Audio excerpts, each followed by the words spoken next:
My name is Madison Torres. I'm 22 years old. 2 weeks ago, my father stood in front of about 50 people, relatives, friends, colleagues from his law firm, at my graduation party. He raised his champagne glass. But his eyes weren't on me. They were locked on my younger sister. Then he spoke the words that still echo in my head. "I wish it was you holding that diploma tonight, Olivia. You are the only child who has ever truly made me proud." My mother nodded in quiet agreement. No one objected. No one even looked my way. I slipped out silently. Not one person noticed I was gone. But what happened after that? They're still reeling from it. Before we dive in, if you're enjoying this story, please take a moment to like and subscribe. Drop a comment. Where are you watching from and what time is it there right now? Now, let's go back to the beginning. Meet the Torres family. My father, Richard Torres, is a senior partner at one of the city's most respected law firms. My mother, Patricia, comes from 3 generations of lawyers. My little sister Olivia is 19, just finished her first year of pre-law, and she's the center of my parents' entire world. Then there's me, the black sheep who chose nursing. I still remember telling them 4 years ago. I was 18, trembling with excitement after my acceptance into the nursing program. My father set his whiskey down like I'd told a bad joke. "Nursing? You want to spend your life serving doctors?" My mother sighed. 3 generations of lawyers in this family, Madison. You're breaking tradition. I tried to explain. I wanted to help people in their most vulnerable moments, to make a real difference. They didn't listen. From that day on, every phone call home was about Olivia. Her grades, her internship applications, her shining future. Meanwhile, I graduated top of my nursing class, worked double shifts to pay my own tuition, and earned commendation after commendation from my professors.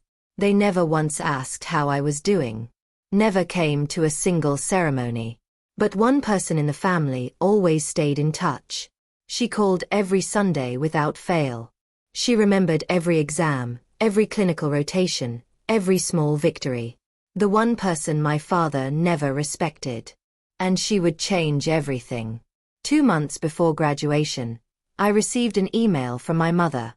No greeting, no "how are you?" Just cold details. "Your graduation party will be held at the Sterling, 7 p.m. Saturday. Your father has finalized the guest list. Nothing for you to worry about." I read it 3 times.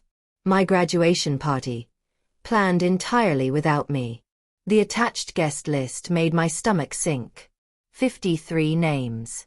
I recognized maybe 10 distant relatives I barely knew. The rest were my father's colleagues, business associates, firm partners, even some of Olivia's sorority friends. But my friends, my nursing professors, my hospital colleagues from clinicals? Not a single one. I called my mother right away. "Mom, can I invite some of my own people?" Professor Martinez was my mentor for 2 years, and my friend Celia. Her voice was patient, almost condescending. "This is an opportunity for the family to make an impression, Madison. Your friends, they wouldn't really fit in. You know what I mean. The partners' wives will be there. We need the right atmosphere." The words hit like a slap. I hung up without saying goodbye. That night I stared at the invitation card she'd sent, for my records. In elegant gold script it read, "Celebrating the Torres family." Not my graduation. Not me. Just the family. Like I was a footnote in my own story. I should have seen it coming. But I still wasn't prepared for what they actually planned. That night I couldn't sleep. I lay in my tiny apartment staring at the ceiling, replaying 4 years of swallowing my pride, 4 years of telling myself, just wait. When they see your success, they'll come around. But the truth was impossible to ignore anymore. The more I stayed silent, the more invisible I became. If I let this party go the way they wanted, if I smiled and nodded while they paraded Olivia like a trophy, I would officially become the failed daughter in everyone's eyes. Every late-night study session, every patient I comforted, Every perfect score, erased. I looked at my diploma frame on the wall. Summa cum laude, top of my class. A piece of paper that cost me 4 years with no vacations, no social life, no rest. My phone buzzed. Unknown number. I ignored it, too tired for telemarketers. Then a voicemail popped up. I almost deleted it, but something made me listen. Hello, this is a message for Madison Torres. This is the office of Presbyterian Memorial Hospital. We have important news we'd like to share with you in person. Please call us back at your earliest convenience. Presbyterian Memorial, the most prestigious hospital in the state. Getting an interview there was nearly impossible, let alone a job offer. I called back immediately. I'm sorry, the receptionist said. The office is closed for the evening. Dr. Webb will be available tomorrow morning. Dr. Webb, the director of recruitment himself. What could be so urgent he needed to tell me in person? I didn't sleep that night. The next morning I called the one person who had never let me down. Madison, sweetheart. Grandma Eleanor Mitchell's voice was warm like sunshine. I was just thinking about you. How are the party preparations going? I told her everything. The guest list I had no say in, the invitation that erased my name, the feeling of being a stranger at my own celebration. Long silence on the line.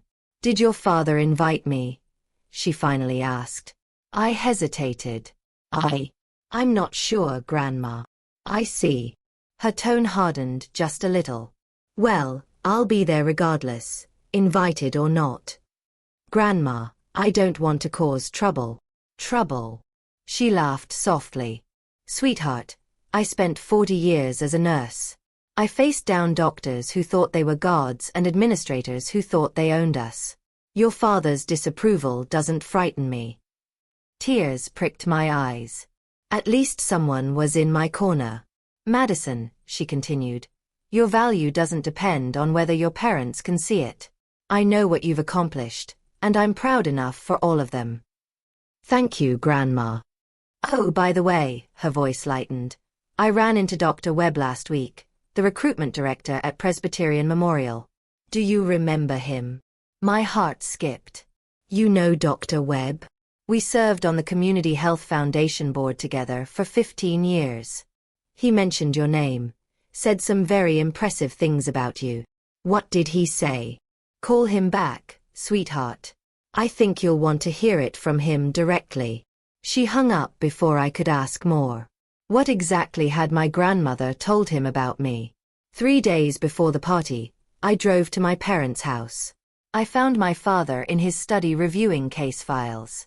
He didn't look up when I entered. Dad, can we talk about the party? He kept reading. What about it? I'd like to invite a few people. Professor Martinez, some friends from the hospital. No, he turned a page. The list is finalized. Dad, this is my graduation party. He finally looked up. His eyes were cool, assessing. This is a Torres family event. I just want my mentor there. She guided me for 2 years. A nursing professor? He actually laughed. What will my colleagues think? They'll think I was well educated. They'll think this family has one child who couldn't keep up. The words landed like a punch. I steadied myself against the doorframe. Dad, I graduated top of my class. In nursing, Madison, he said, like the word itself disgusted him. Your sister is going to Harvard Law. Do you understand what that means for this family? I thought this party was about my graduation. He set his papers down and looked at me fully. What I saw in his eyes wasn't anger. It was worse, complete indifference. I've already told everyone we're announcing Olivia's Harvard acceptance. This party is the perfect opportunity. He picked up his pen again. You just need to show up, smile, and try not to draw too much attention to yourself. I stood frozen. Try not to draw too much attention to yourself. At my own graduation party. I understand, I said quietly. But I was lying. For the first time in my life, I was lying to my father. I found my mother in the kitchen arranging flowers for the centerpieces. "Mom, I need your help." She didn't stop. "With what, dear?" "Talk to Dad about the party. About making it actually about my graduation." She sighed. "Madison, I don't want to create conflict. You'd be standing up for me. I'd be disrupting family harmony by supporting my own daughter." She finally looked at me, wearing that same patient, slightly tired expression she'd had my whole life. "Sweetheart, you've always been so sensitive. Your father means well. He just expresses it differently. He's turning my graduation into Olivia's announcement party. He's celebrating both of you. He literally said he wished Olivia had my diploma." "You must have misheard him. I was standing right there." She set down a rose. For a moment, just a moment, I thought I saw guilt flicker in her eyes. Then it vanished. "Your father has worked very hard to build this family's reputation. The least we can do is support his vision. Even if his vision erases me." Silence. "You're choosing a side, Mom." "I'm keeping the peace. By sacrificing me." She picked up another flower. Her hands were steady. Her voice steadier. "You've always been too dramatic, Madison. Just like your grandmother." I left without another word. That evening an email arrived that changed everything. Subject: Formal offer of employment. Presbyterian Memorial Hospital. I opened it with trembling fingers. Presbyterian Memorial was offering me a position in their emergency department, the most competitive nursing role in the hospital. Hundreds applied every year. Most didn't even get interviews. And they wanted me. The starting salary made my jaw drop. $78,000. I'd done my research. First-year associates at my father's firm started at $65,000. But the next paragraph was what really stopped me. "We would like to present this offer formally at a significant event in your life to honor your exceptional achievements. Please let us know if you have any upcoming occasions where this would be appropriate." They wanted to make it public. A ceremony. A moment. I looked at the invitation card on my desk, celebrating the Torres family. A dangerous, audacious thought formed. What if I gave them exactly what they wanted? I scrolled to the bottom. A PS made my breath catch. "P.S. Mrs. Eleanor Mitchell recommended you to our attention. She described you as the most exceptional nursing student she has witnessed in her 40 years in the profession. We are honored to have you join our family." Grandma hadn't just mentioned me to Dr. Webb. She'd actively advocated for me, used her decades of connections, and never said a word. I didn't reply that night. I needed to think. My family wanted to use my party to celebrate Olivia, to minimize me, to make me invisible. Maybe it was time to let them see exactly who they'd been ignoring. The next morning I drove to Grandma Eleanor's house. She was waiting on the porch with tea already poured, like she knew I was coming. She probably did. Grandma always seemed to know. "You got the email," she said. Not a question. "Why didn't you tell me?" She smiled, stirring her tea. "Because it wasn't my achievement to announce. I simply told Dr. Webb the truth. Everything else you earned yourself." I sat beside her. "Grandma, tell me about Dad. Why is he like this?" Her smile faded. "Your father came from nothing, Madison. Worked his way through law school on scholarships and spite. When he married your mother, he married into 3 generations of legal prestige." She paused. "The first time he met me, he looked at my nurse's uniform and said, 'I hope your daughter will have a better life than you.' He said it to my face at their engagement dinner." She shrugged. "I've never been someone worth impressing in his eyes. Just the mother-in-law who serves doctors. But you've done so much, the foundation, the scholarships, the community health programs. None of that involves a law degree." She reached over and squeezed my hand. "Your father measures worth by titles and prestige. People like us? We measure it by lives touched." She stood and went inside. When she returned, she held an envelope. This came for you last month. I've been waiting for the right moment. I opened it. A letter from the Dean of the School of Nursing. Formal commendation for academic excellence and a nomination for the Future Healthcare Leaders Program. Grandma, you don't need your parents' recognition, sweetheart. Her eyes were fierce. But if they insist on looking, let's give them something to see. That afternoon I called Dr. Samuel Webb. Madison. His voice was warm and professional. I'm so glad you reached out. Did you receive our offer? I did. I'm honored. Truly, the honor is ours. Your clinical evaluations were exceptional. Your professors couldn't say enough good things. I took a deep breath. Dr. Webb, about the formal presentation you mentioned. Yes.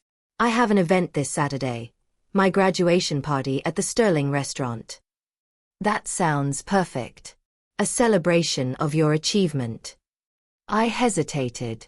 It's complicated. My family doesn't exactly understand the value of nursing. A pause. I see. His tone shifted, knowing. Mrs. Mitchell mentioned something similar. Your family has lawyers, I understand. 3 generations. I could hear him smiling through the phone. Well, I suppose we'll have to show them what a real achievement looks like. I'll bring the formal offer letter. And a small surprise. What kind of surprise? You'll see. Trust me, Madison. Saturday evening will be memorable. After I hung up, I sat in silence for a long time. I hadn't told Grandma about my plan. I hadn't told anyone. This was my choice. My moment. My whole life I'd tried to earn my family's respect by staying small, staying quiet, hoping they'd eventually see me. They never did. Maybe it was time to stop waiting. I looked at my reflection in the window, 22 years old, top of my class, a job offer that would make lawyers jealous, and a family who thought I was nothing. One of those things was about to change. I didn't know exactly what Saturday would bring. But I knew one thing. It wouldn't go the way my parents expected. Okay, before we get to the graduation party, the part 1 promise you won't be able to look away from, I want to ask you something. Have you ever been looked down on because of your career choice? Ever felt invisible in your own family? Drop a comment below and tell me your story. If this is hitting close to home, give me a like so I know I'm not alone. Now, back to Saturday night. The Sterling was even more stunning than I remembered.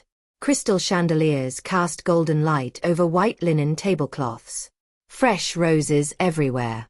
Wait staff in black uniforms moved silently, filling champagne glasses and adjusting silverware. I scanned the room. I recognized maybe a dozen faces, distant aunts, cousins I saw once every few years. The rest were strangers in expensive suits. My father's colleagues, partners, their wives. I arrived at exactly 7 o'clock. My father stood at the entrance shaking hands with a silver-haired man. Richard, congratulations. Big occasion for your family. Thank you, Charles. Big things ahead. Dad noticed me approaching. A brief nod, nothing more, then turned back to Charles like I was just another server passing by. I moved deeper into the room. My mother was near the head table, fussing over Olivia's dress, a gorgeous emerald gown that probably cost more than my monthly rent. I was wearing the navy cocktail dress I'd bought with 3 weeks of overtime pay. Madison, there you are. Mom barely glanced at me. You're at table 6, near the back. The front tables are for your father's partners. She smoothed Olivia's collar. You understand? I understood perfectly. I walked to table 6, found my name card, looked up at the banner across the main wall, celebrating the Torres family in elegant gold script. No mention of graduation. No mention of me. I was a guest at my own party, a backdrop for someone else's announcement. But they didn't know I'd brought guests of my own. At 7:15 the restaurant doors opened. Grandma Eleanor walked in like she owned the place. Navy blue suit that probably cost more than my father's. Silver hair perfectly styled. Posture ramrod straight. At 78 she still commanded the room without saying a word. My father's face went pale. Eleanor. He stepped forward, blocking her path. I don't recall sending you an invitation. Grandma smiled, not warmly. I'm here for my granddaughter's graduation party. I don't need your invitation, Richard. This is a private event for family. Yes. I am family. She stepped around him effortlessly. Whether you like it or not. My mother rushed over, heels clicking urgently. Mother, please, let's not make a scene. I'm not making a scene, Patricia. I'm simply attending. Grandma's eyes swept the room. Where's Madison seated? Table 6. In the back. How appropriate. Several guests had stopped talking, watching the exchange. My father laughed. Forced, too loud. My mother-in-law, everyone. Always a bit dramatic. Grandma ignored him. She walked straight to me, arms open. There's my girl. I hugged her tight, fighting tears. I have a surprise, Grandma, I whispered. She pulled back, eyes twinkling. I know, sweetheart. I have one too. Before I could ask what she meant, a server announced dinner would begin shortly. My father moved through the crowd doing damage control, charming his partners with that practiced smile. He had no idea what was coming. Neither did I, entirely, but I was about to find out. After dinner, my father stood and tapped his champagne glass. The room fell silent. Thank you all for being here tonight. His voice carried easily, years of courtroom practice. We're gathered to celebrate our family. A small pause. I noticed he didn't say my name. As many of you know, the Torres family has a proud tradition in law. 3 generations of attorneys, and soon to be 4. He turned to Olivia, who beamed at the head table. I want to raise a glass to the future, to my youngest daughter Olivia, who has just been accepted to Harvard Law. Applause rippled through the room. My mother nodded proudly. My father continued, eyes still on Olivia. I wish, he paused for effect. I truly wish that Olivia was the one holding a diploma tonight. She is the only child who has ever truly made me proud. More applause, quieter this time. Several guests exchanged uncomfortable glances. My mother smiled and nodded along. No one looked at me. I sat frozen at table 6, feeling every eye that deliberately avoided mine. Pitying looks from the few relatives who bothered. Indifference from the rest. Olivia was still smiling, but something flickered across her face. Discomfort, maybe guilt. Then it was gone. My father raised his glass higher. To the Torres family. To our brightest star, Olivia. Everyone drank. I didn't touch my glass. Then my grandmother stood up. The room went silent again. I realized, this was the moment everything would change. Richard. Grandma's voice cut through like a scalpel. I believe you forgot something important. My father's smile tightened. Eleanor, this really isn't the time. This is exactly the time. She stepped away from table 6 toward the center. You just gave a toast at your daughter's graduation party. You didn't mention her once. Murmurs rippled. I mentioned the family. You wished a different child was holding the diploma, at the party for the child who actually earned it.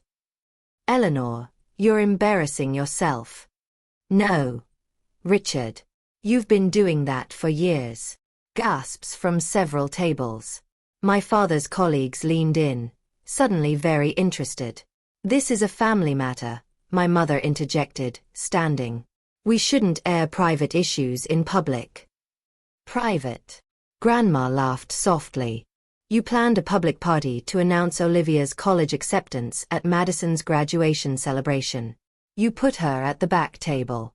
You didn't even put her name on the banner. She gestured at the gold lettering. There's nothing private about this humiliation. My father's face turned red. I've had enough of this. Eleanor, sit down or leave. I'll do neither. The room was utterly still. 50 people watching, waiting. Then the restaurant doors opened. A man walked in, mid-40s, distinguished gray at the temples, expensive suit, carrying a large envelope. He walked straight toward me. My apologies for the late arrival, he said loud enough for everyone to hear. I have urgent business with Miss Madison Torres. My father frowned. Who the hell are you? The man smiled. I'm Dr. Samuel Webb, Director of Recruitment at Presbyterian Memorial Hospital. The room went completely silent. Dr. Webb walked past my father without acknowledging him, stopping right in front of my table. Miss Torres, he extended his hand, it's an honor to meet you in person. I stood, shaking his hand. My legs felt unsteady. Dr. Webb, I didn't expect. I wanted to deliver this personally. He held up the envelope. May I? I nodded. He opened it, pulled out an official document with the hospital's letterhead, then turned to address the room. Ladies and gentlemen, I apologize for interrupting your evening, but I have an announcement that couldn't wait. My father stepped forward. Now, wait just a minute. Madison Torres, Dr. Webb continued, ignoring him completely, graduated summa cum laude from the School of Nursing, top of her class. Her clinical evaluations were the highest we've seen in 15 years. He held up the letter. Presbyterian Memorial Hospital is honored to offer her a position in our emergency department, effective immediately. Starting salary, $78,000 per year. Audible gasps from multiple tables. Someone whispered, $78,000 for a nurse? Dr. Webb smiled. For an exceptional nurse. To put that in perspective, most first-year attorneys at top firms start at $65,000. He looked directly at my father. If anyone wants to compare. The silence was deafening. My father's face went from red to white. My mother's hand pressed against her mouth. Olivia stared at me with wide eyes. Not jealousy, just real surprise. Dr. Webb handed me the letter. Congratulations, Madison. You've earned this. Thank you, I managed. But he wasn't finished. There's one more thing, he said. The small surprise I mentioned. He reached into his jacket and pulled out another envelope. This is a letter from Dean Harrison of the School of Nursing. It was addressed to Madison, but given the occasion, I thought I'd share a portion. He unfolded the paper and read aloud. Madison Torres is the most exceptional nursing student we have trained in the past 15 years. She achieved not only perfect academic marks, but demonstrated compassion and professionalism that exceeded every expectation during her clinical rotations. We are proud to nominate her for the Future Healthcare Leaders Program, reserved for the top 1% of healthcare graduates nationwide. He looked up. The top 1% nationwide. Applause erupted. Genuine, enthusiastic applause. My father's colleagues nodded approvingly, turning to look at me with new respect. My God, someone said. Richard, you never told us she was this accomplished. My father opened his mouth. Nothing came out. Dr. Webb folded the letter and handed it to me. Your grandmother was right about you, Madison. Every word. Grandma stepped forward, chin high. For those wondering, she announced, voice carrying across the room, I was the one who introduced Madison to Presbyterian Memorial. I spent 40 years as a nurse, building relationships that Richard here has never respected. She smiled. Turns out being a servant to doctors has its advantages. My father looked like he'd been slapped. My mother sank into her chair. Olivia stared at me with an expression I'd never seen before. Not pity, not jealousy, something like respect. The room was still buzzing when I stood up. 50 pairs of eyes turned to me. I'd spent my whole life avoiding this moment. Staying quiet, staying small, hoping if I worked hard enough they'd eventually see me. They never did. So I stopped waiting. Thank you, Dr. Webb. My voice was steadier than I expected. Thank you, Grandma. I turned to face the room, to face my parents. I spent 4 years trying to prove I was worthy of this family. I worked double shifts. I never asked for help. I graduated top of my class. I paused. Tonight I realized something. I don't need to prove anything to anyone. My father started to speak. Madison, you misunderstand. I understand perfectly, Dad. I didn't raise my voice. I didn't need to. You wanted to use my graduation party to announce Olivia's acceptance. You wished she had my diploma. You sat me at the back table. I gestured at the banner. You didn't even put my name up there. The silence was absolute. I'm not angry. I meant it. The anger had burned away, leaving something cleaner. I'm just done. Done waiting. Done hoping. Done pretending you'll change. I picked up Dr. Webb's letter. From today, I'm setting a new boundary. I won't beg to be loved anymore. I'll invest my energy in people who actually value me. I looked at Grandma, her eyes glistening, then back at my parents. I'm not asking for an apology. I'm just letting you know things will be different now. My father finally found his voice. Madison, let's discuss this privately. No, I smiled. I think we're done discussing. His face cycled through shock, anger, and something almost like panic. Madison, you're being dramatic. He forced a laugh, glancing at his colleagues. You know how it is. Family misunderstandings. This wasn't a misunderstanding, Dad. My voice stayed calm. You literally wished my sister had my diploma in front of 50 people. You made a toast to someone else at my party. A man stood up from one of the front tables, Mr. Harris, a senior partner from my father's firm. Richard. His voice was quiet but firm. I think your daughter deserves an apology. Several heads nodded. My father's laugh died. Charles, this is a family matter. You made it public when you gave that toast. Mr. Harris looked at me with respect. Young lady, congratulations on your achievements. That's genuinely impressive. Thank you, sir. My father was losing control of the room. I could see it in his eyes, the realization that his carefully planned event had completely derailed. Everyone, please. My mother stood, voice strained. This is between our family. Patricia. Grandma's voice cut through. For once in your life, be quiet. You've stayed silent at the wrong moments for far too long. My mother's mouth fell open. The room was utterly still. My father looked around at his colleagues, his partners, the people whose opinions he'd spent decades cultivating. They were watching him with new eyes. He swallowed hard. I don't know what to say. For the first time in my life, Richard Torres was speechless. And I realized, that was enough. Wow. Are you feeling this as much as I am right now? Comment and let me know. If you were me, would you stay or walk out after that moment? Here's the thing. The story isn't over. What happened next actually changed my whole perspective. Hit that like button if you want to hear how it all ends. Now, the aftermath. The party dissolved quickly after that. Guests made polite excuses and headed for the exits. I stood near the door, accepting congratulations from people who'd ignored me an hour earlier. But I also caught fragments of conversation near the coat check. I had no idea Richard was like that with his daughter. $78,000 for a new nurse? My son graduated law school last year. He's making $62,000. Did you see his face when the hospital director walked in? Priceless. Makes you wonder what else we don't know about him. I watched my father standing alone in the corner of the emptying room. No one approached him. The partners who usually orbited him kept their distance.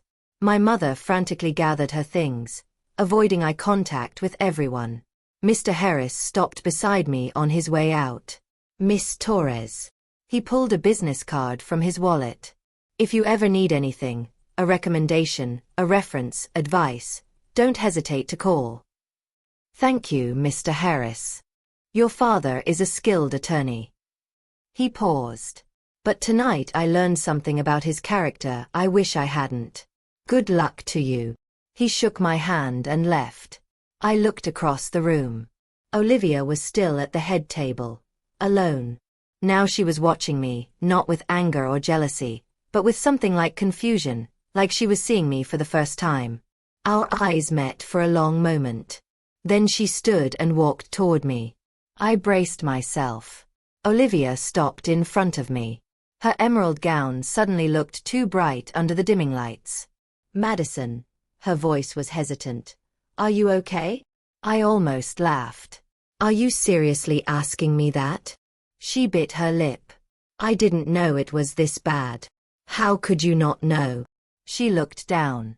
I guess I thought this was just how our family worked. Dad talks about me. Mom focuses on me. And you, she trailed off. Stay invisible. I never thought of it like that. She looked up. Her eyes were glistening. I just thought you were quiet. That you didn't want the attention. I wanted it, Olivia. I just learned I'd never get it. We stood in silence. Around us, staff had started clearing tables. I'm sorry. Her voice cracked. I know that doesn't fix anything, but I am. You don't need to apologize for Mom and Dad. I'm apologizing for me, for never asking, for never noticing, for just accepting how things were. I felt something shift in my chest, not forgiveness, not yet, but something softer than the wall I'd built. You were 19, Olivia. You're still 19. You didn't create this dynamic, but you benefited from it. Yes, I did. She nodded slowly. What happens now with us? I considered it carefully. You're my sister. That doesn't change. But our relationship needs to be rebuilt on respect, not on whatever this has been. I want that. Her voice was small but sincere. I want to actually know you. Then start by seeing me. Not as a comparison. Just as me. She nodded again. It was a beginning. 2 weeks after the party, Grandma called with news. Your father's having a difficult time at the firm. I was in my new apartment, unpacking boxes. What do you mean? Mr. Harris told some of the other partners about that night. The story spread. She paused. Apparently several clients have requested different attorneys. They're leaving your dad, not entirely, but they've made it clear they prefer colleagues with better character, as one put it. I sat on an unopened box. I wasn't sure how to feel. He's not getting fired or anything, Grandma continued. But his reputation took a hit. The golden boy image has some tarnish now. I didn't want that. You didn't cause it, sweetheart. He did. You just stopped covering for him. That afternoon my mother called. For the first time since the party. Madison. Her voice was tight. We need to talk about your father's colleagues. They keep asking about you, bringing up the party. It's affecting his work. That's not my fault, Mom. You could talk to Mr. Harris. Explain that your father didn't mean. Didn't mean what?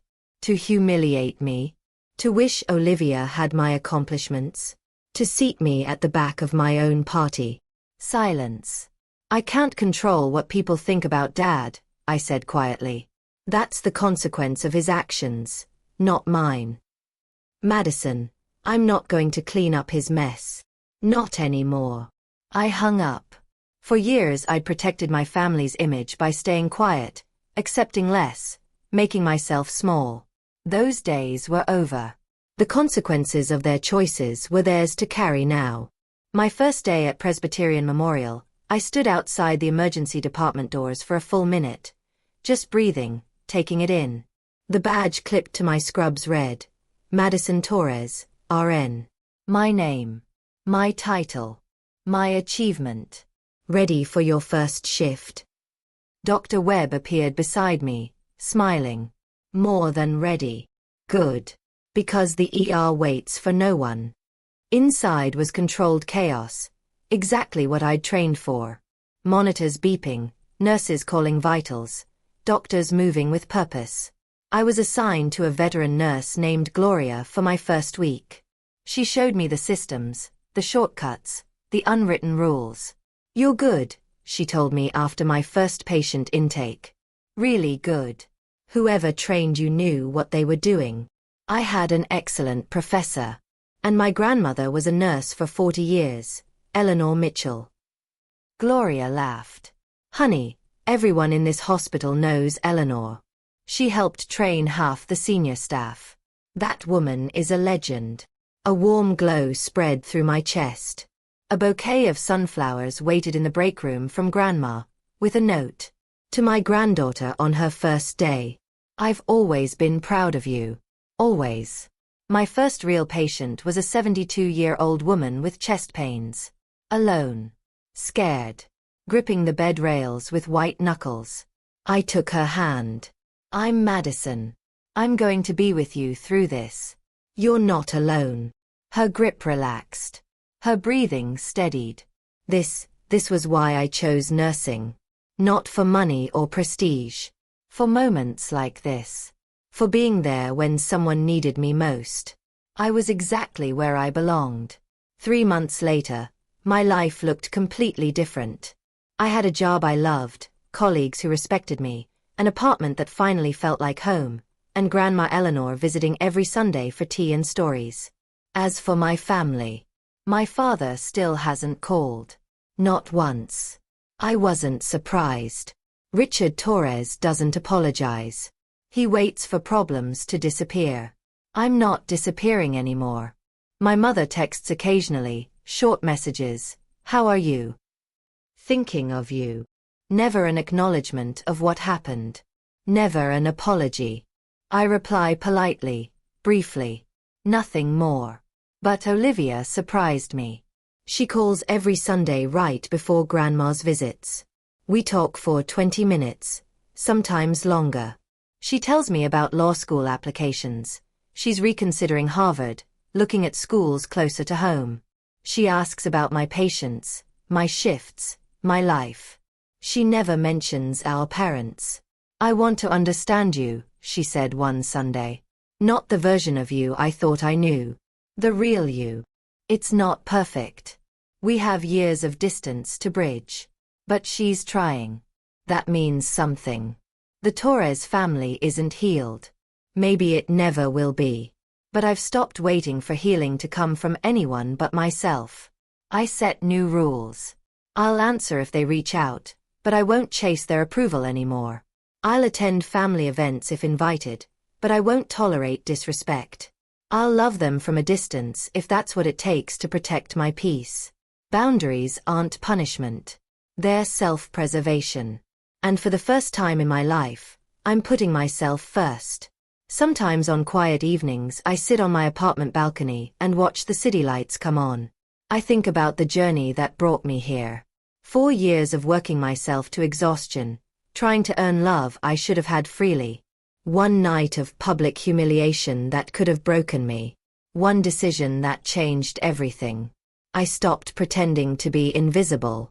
Here's what I learned. Your worth doesn't depend on whether anyone else sees it. The people who should love you unconditionally sometimes can't, and that's not your failure. It's theirs.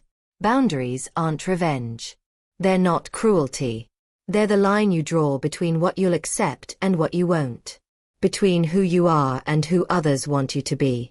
Not everyone who calls themselves family deserves the title. Real family, the people who show up, who see you, who celebrate your victories and hold your hand through failures, sometimes share your blood.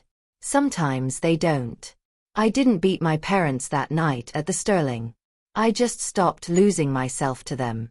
My phone buzzes. A text from Olivia. "Sunday call still on?" Another from Grandma. "Made your favorite cookies. Bringing them tomorrow."